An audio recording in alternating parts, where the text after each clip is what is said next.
Nous allons découvrir aujourd'hui un concept unique, un concept d'opéra dans les montagnes.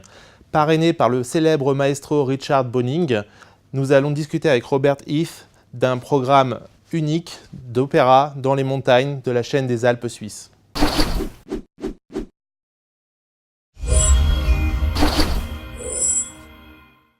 Quelle est la promesse de votre concept?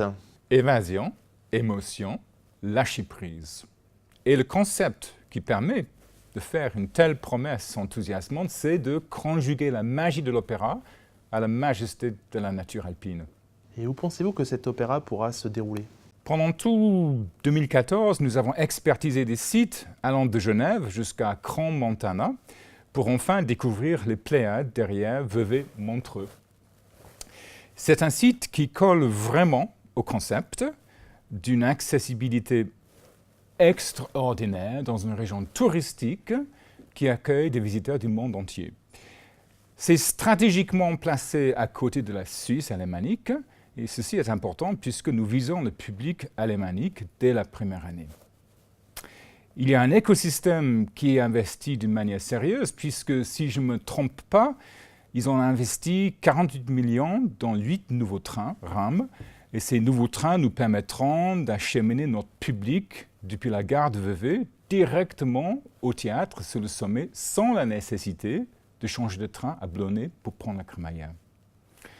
Ils ont investi 5 millions dans ce qu'ils appellent l'espace régional. C'est une sorte de cabane juste en dessous du sommet pour des randonneurs, et c'est là où nous allons loger notre équipe technique. Et enfin, depuis 24 mois maintenant, il y a l'hôtel Modern Times à Saint-Légier. C'est un hôtel absolument magnifique, à 500 mètres, même pas à 300 mètres d'une halte sur la ligne qui mène au sommet. Et c'est là où nous allons loger les solistes, les chœurs et l'orchestre. Et pourquoi un opéra en montagne offre une expérience différente et unique?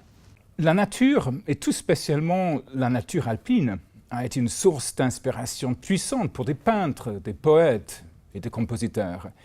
Et notre objectif, c'est de vous mettre, vous, le public, en contact avec cette même source d'inspiration juste avant la représentation dont vous allez être, si vous êtes un bon public, les co-créateurs avec les musiciens et les chanteurs.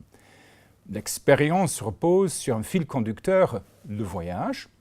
Donc vous allez emprunter le train pour monter au sommet avec des vues somptueuses sur toute la ligne. Au sommet, vous aurez la possibilité de souper entre amis avant la représentation qui se déroulera dans un théâtre éphémère chauffé. Et si vous avez la chance, vous allez découvrir le soleil couchant sur l'arc lémanique pendant l'entracte. Et ma foi, à la sortie, à la fin, vous allez découvrir le ciel étoilé avant d'emprunter le train pour le voyage retour. Et puisqu'il fera nuit, vous allez découvrir à ce moment-là les lumières scintillantes des villes bordant le lac Léman.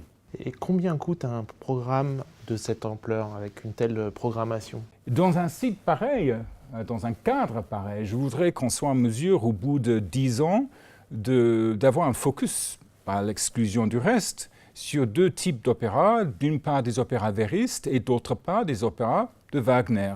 Et par rapport à cette vision de 10 ans, nous avons besoin d'aide, 3 millions, avec la période de lancement, soit les 4 premières années. Et comment comptez-vous financer votre événement? Tout d'abord, nous comptons impliquer un modèle économique qui se développe depuis 20 ans à Londres, où la billetterie peut couvrir jusqu'à 75% des dépenses. Et en parallèle, nous recherchons un philanthrope par rapport à cette période de lancement des 4 ans dont je viens de parler. Merci beaucoup Robert, merci pour nous avoir donné envie d'aller à l'opéra dans les montagnes. Vous avez regardé notre show, merci beaucoup et nous vous retrouverons la prochaine fois. À bientôt.